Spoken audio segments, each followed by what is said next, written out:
यह कहानी एक खुशहाल परिवार की है, जहाँ पिता, माता और पुत्री दोनों प्रेम से रहते हैं। लेकिन एक अच्छा पूरा घर सिर्फ एक लड़की की वजह से बर्बाद होता है, बल्कि वह स्वयं लड़की भी कैसे बर्बाद होती है, यही कहानी आपको बताएगी। आइए देखते हैं आगे।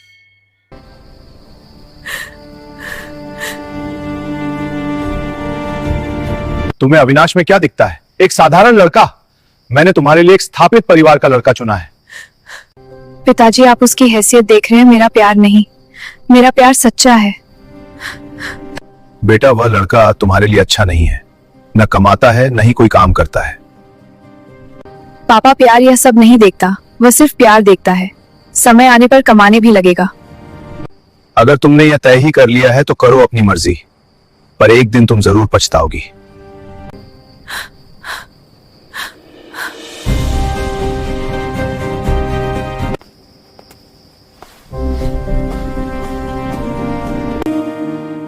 लड़की एक इश्क के नामक रोग से ग्रसित हुई।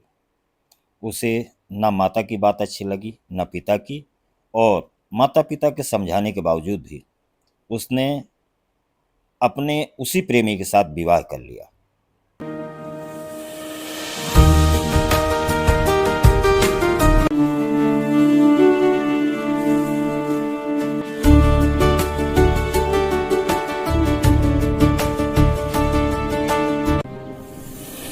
समय आगे बढ़ा और वह लड़की अब स्वयं मां बन गई। अब बारी थी उसे उसके कर्मों के फल को भोगने की।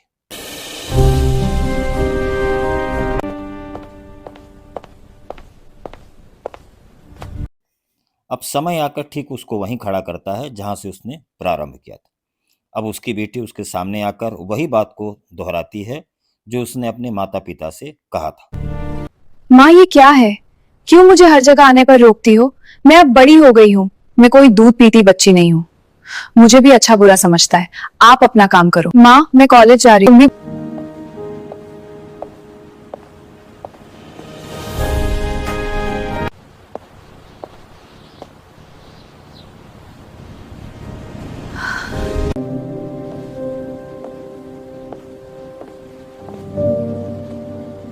यह लड़का अच्छा नहीं, इससे दूर रहो।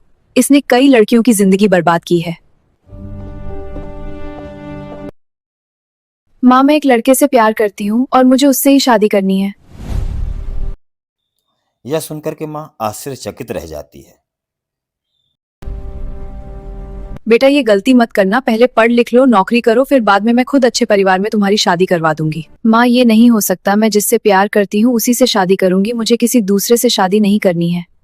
बेटा, इतनी बड़ी गलती मत करना, वरना सारी जिंदगी सिर्फ पछताना पड़ेगा, बाकी कुछ नहीं। माँ, तुमने भी तो लव मैरिज किया था ना? अब मुझे करने से क्यों रोक रही हो? बेटी की बात सुनकर माँ को अब लगता है कि शायद मुझे मेरे जीवन का जो कड़वा अनुभव है इश्क का, वह अपनी बेटी से बताना चाहिए, वरना जो दर्द और दुख मैंने झेला है वही मेरी बेटी भी झेलेगी। जो महापाप मैंने किया वही महापाप करने से तुम्हें रोक रही हूँ। प्यार, इश्क यह सब बर्बाद कर देता है। इसी इश्क ने मुझसे मेरे माँ बाप छीन लिया, मेरा पति छीन लिया। मैं कहीं की भी नहीं रही। माँ, यह क्या कह रही हो? ये बात तुमने मुझे पहले क्यों नहीं बताया?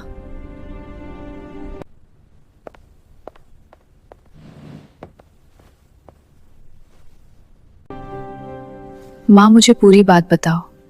क्या पापा बाहर कमाने नहीं गए हैं? नहीं बेटा, वो कमाने नहीं गए हैं, वो हमें छोड़कर गए हैं। मैंने से आज तक सिर्फ झूठ बोला है। जब तुम 5 साल की थी तब वो दूसरी औरत के चक्कर में छोड़ दिया था। तुम्हारे नाना ने यह जानकर मेरी पैसों से मदद करी और मुझे घर खरीद कर दिया। तुम्हारे वही नाना जिनको मैं छोड़कर चली आई थी इस प्यार के चक्कर में। लेकिन तुम्हारे नाना का गुस्सा कम नहीं हुआ था। उन्होंने मेरी मदद तो की, लेकिन मुझे कभी नहीं अपनाया। शायद मेरे लिए यही सजा थी। मुझे घर तो मिल गया, लेकिन परिवार नहीं मिला। जो गलती की सजा मैं भुगत रही हूँ वही गलती तुम मत करो। परिवार का प्रेम, अपनापन, सहयोग कुछ नहीं मिला। पिता को छोड़ने के बाद मुझे एहसास हुआ, पिता के प्रेम से बढ़कर कुछ नहीं होता है। दुनिया हमें सिर्फ गंदी निगाह से देखती है। मेरी कहानी का यही अंत होता है। अब जिनको लगता है कि इस कहानी का सुखद अंत होना चाहिए तो वह माता पिता की आज्ञा के अनुसार ही चलें, और जिन्हें लगता है कि इस कहानी का दुखद अंत होना चाहिए, वह बिना माता पिता की बात माने अपने जीवन के निर्णय ले सकते हैं और अपने जीवन को बर्बादी के रास्ते पर ले जा सकते हैं।